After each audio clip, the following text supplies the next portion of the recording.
Hello, my name is Jeff Becker. I'm with the Tepper School of Business. We're talking today to Manoj Singh, Chief Executive Officer of Deloitte Asia Pacific. Manoj is a 1976 graduate of the Tepper School of Business. Welcome. Thank you. No question that the Asia Pacific is really taking off in the global economy. The two biggest economies in Asia, China and India. Is it possible that they may become rivals for development, for capital, for energy? Well, first, Jeff, I'm excited to be here, and I've spent the last 3 years in Asia. It's good to be back, given I grew up in Asia, and really is an exciting time. It's exciting to, first of all, be in Asia and certainly be associated with China and India. Are they competing in certain aspects? Yes, but I think the world is a big place. The two areas that are going to be key, one is energy, and certainly the second area is capital. And I can come back later and talk some more about it, but as China tries to quench its thirst for energy, I think everywhere it goes it finds that the Americans are already there. So there needs to be a differentiated strategy. India is struggling a little bit with the same thing as well. But I think in general, the demand, both domestic in both of those countries, and also from the Western nations, at least over the next 5 to 10 years, is quite enormous. And I don't see a problem coming from the competing with each other in that regard for selling their products outside their countries. I think it'll be more for raw materials and certain commodities, oil and things like that, that'll pose a challenge. So their competition will be not between each other, but with other economies in the world? To some extent, yes. And an example would be, for instance, we all know about the rise of India, starting with the whole area of information technology, offshore systems, and things like that. And like anything else, when Western companies, there isn't a boardroom today where China and India are not discussed. And most of the Fortune 500 companies, for instance, have something related to their back office operations in India. And I think one of the thoughts that is top of mind for a lot of people is how do you hedge your risks?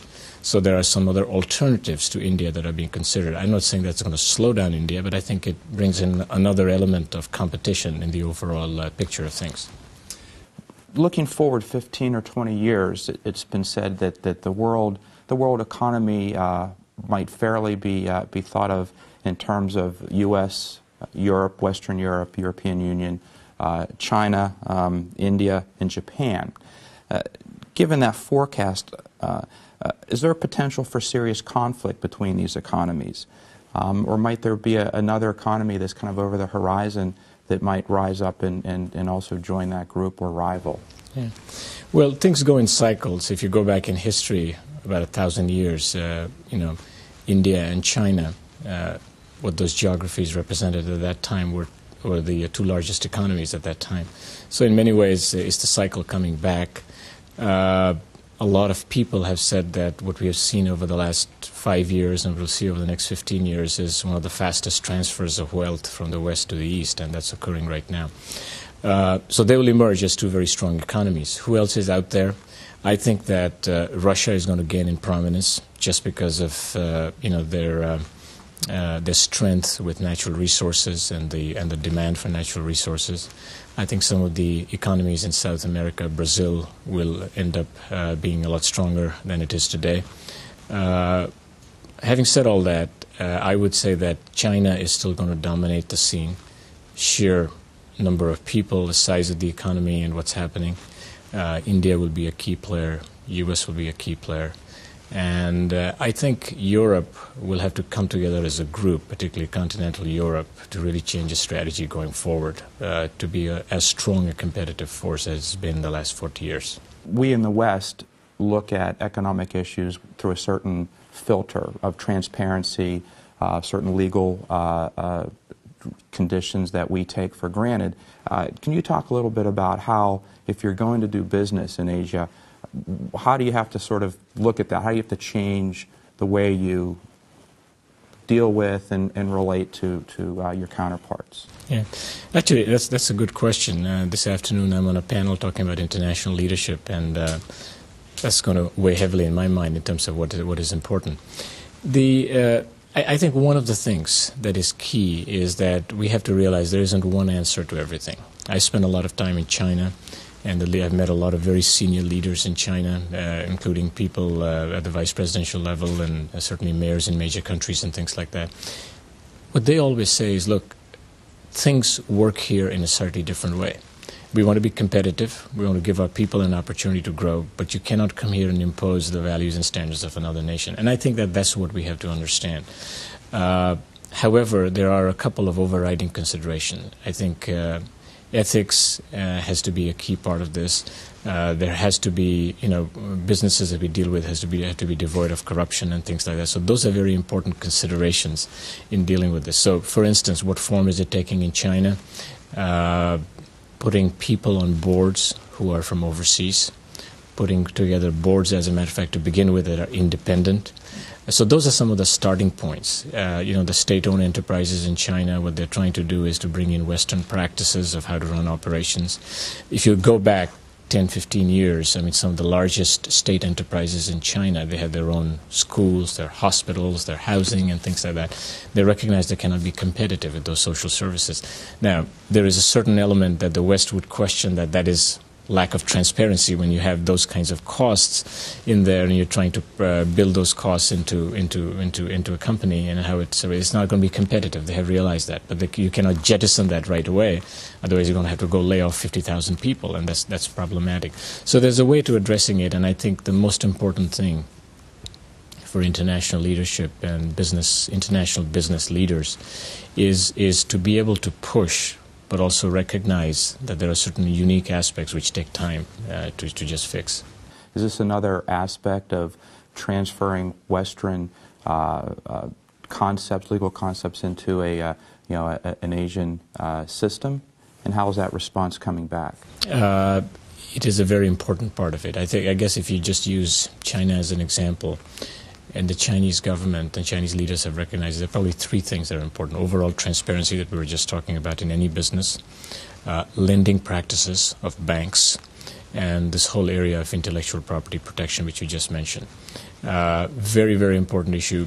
You probably read about it enough here in the U.S. press. China recognizes that has to be addressed. And there is a cleanup process that is underway. It's going to be slow. It's not going to happen in the next 12 months. There's a very large economy out there that is dependent on it, and I think that what they have to do is to basically be able to transition that so that a set of people can have the opportunity to be able to get involved in some of the other growth that is occurring in China. But they absolutely recognize that's the wrong thing, and that they need to address it, and the government has a very clear position on that, which is to protect intellectual property. The question is, how do you go about implementing that in a satisfactory way? Let me turn the same question to India. Is the Indian government also facing this, or is there a different dynamic at play there? A slightly different dynamic in many ways. The challenges of India are quite different. The banking system is pretty well developed. The stock market in Mumbai is one of the largest markets in the world, and operates relatively efficiently. It's not perfect. But certainly has got a few years ahead of some of the markets that are being developed in mainland China. The legal system is also a lot better developed in India. India's challenge today is to be able to deal with disposition of cases at a much faster rate, legal cases. And I think that's the bigger issue there. Thank you. Despite the seeming inevitable globalization of the world's economy, there are some very strong forces that argue against that, to suggest that this is indeed problematic for many peoples of the world.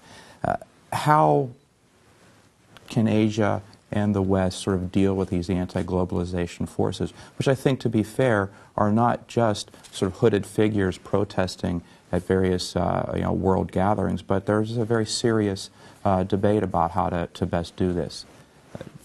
Well, first of all, in spite of the protests, in spite of different opinions along a spectrum, there's nothing that's going to stop globalization.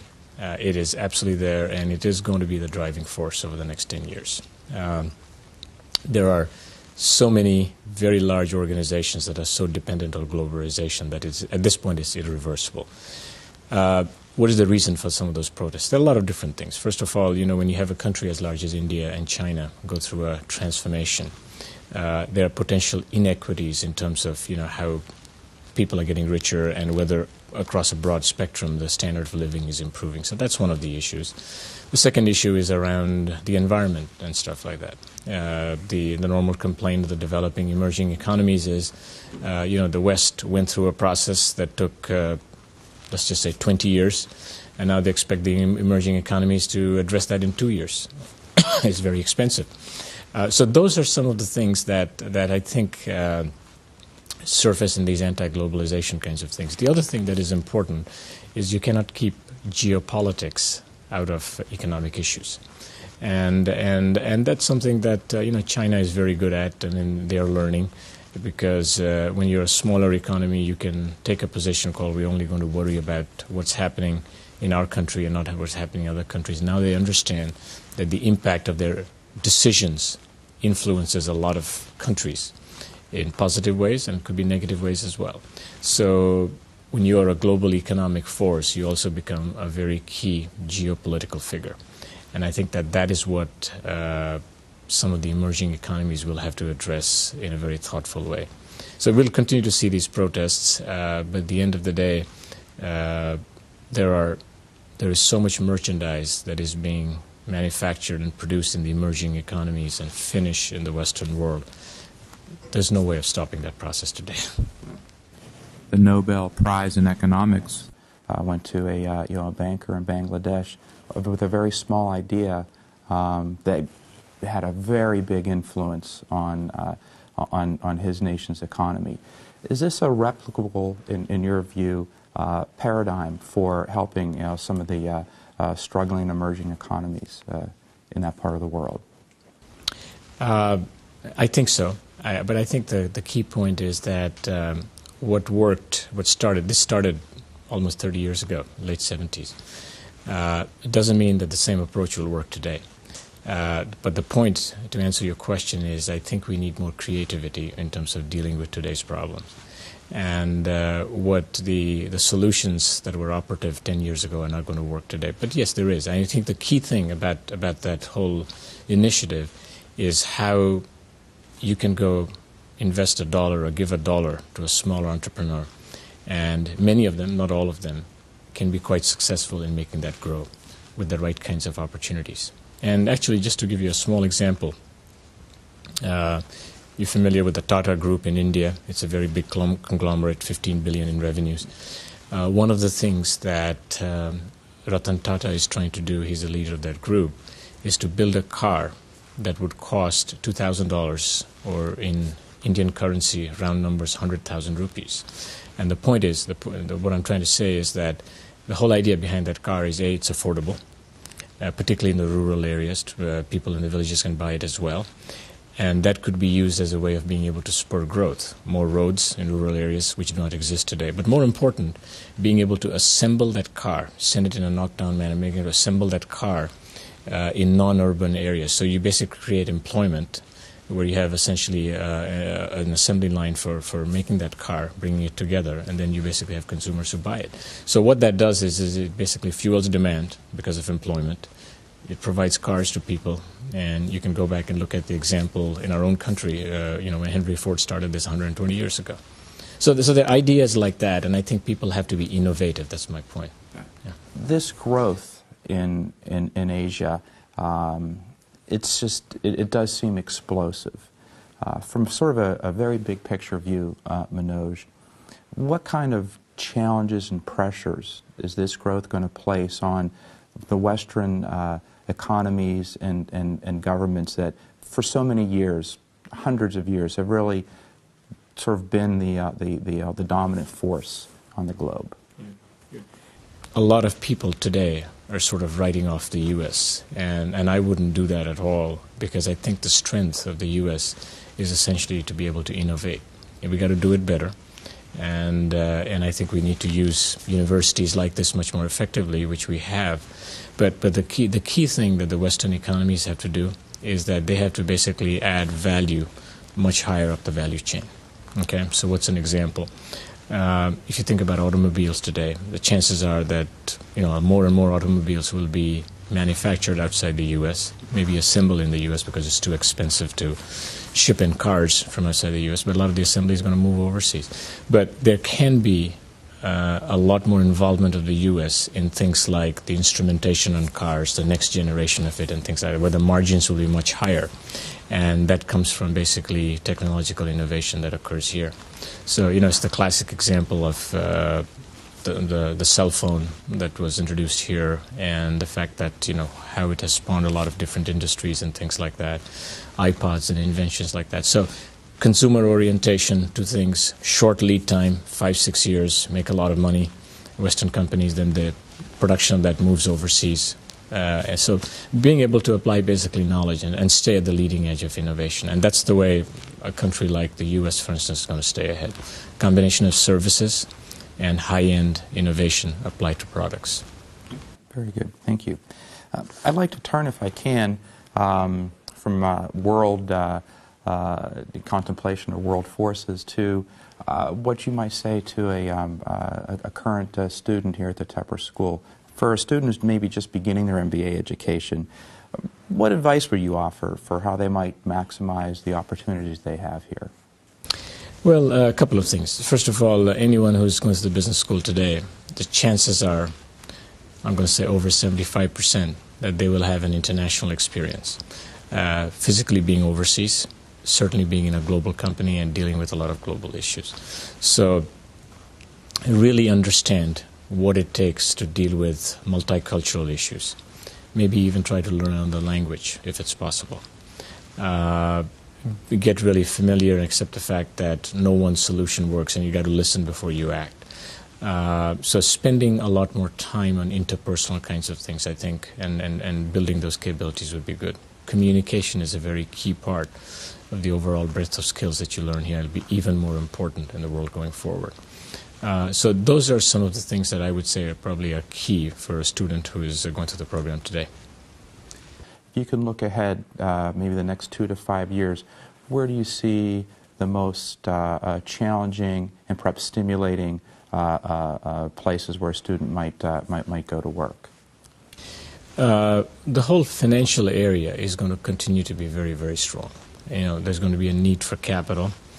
Western capital will get channeled into emerging economies in traditional and creative ways.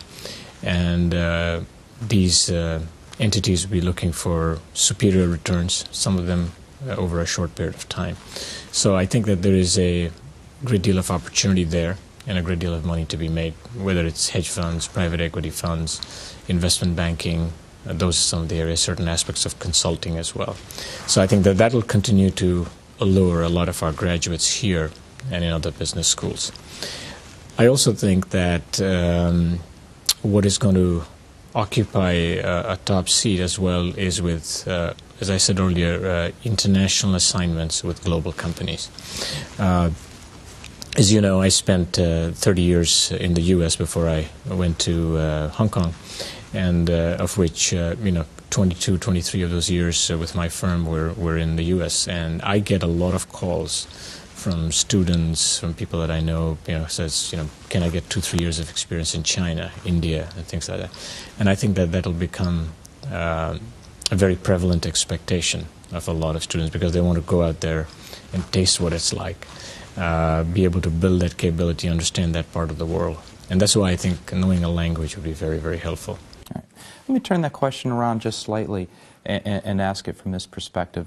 It's sometimes said that a business education is really not relevant for what's needed in to resolve today's problems. They're more technological, perhaps, more relationship oriented.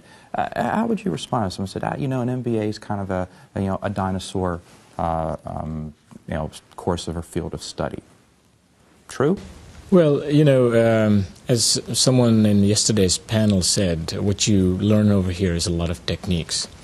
And I don't think those techniques are ever going to be outdated or dinosaurs. I think the key thing is if you walk out of here saying that that technique is like a hammer and I'm going to go find a nail, then you're not going to work.